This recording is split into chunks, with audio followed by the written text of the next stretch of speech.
ఇక నేడు శబరిమలలో మకర జ్యోతి దర్శనం ఉండనుంది. మకర జ్యోతి దర్శనానికి భక్తులు బారులు తీరుతున్నారు. శరణు ఘోషతో శబరిమల మారుమ్రోగిపోతోంది. భక్తుల రద్దీతో శబరిమల కిక్కిరిసిపోయింది.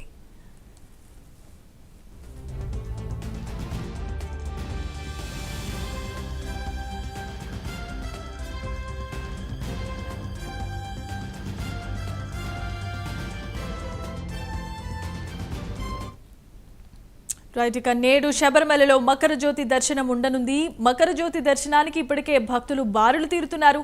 శరణు ఘోషతో శబరిమల మారుమ్రోగిపోతోంది. భక్తుల రద్దీతో శబరిమల కిక్కిరిసిపోయింది.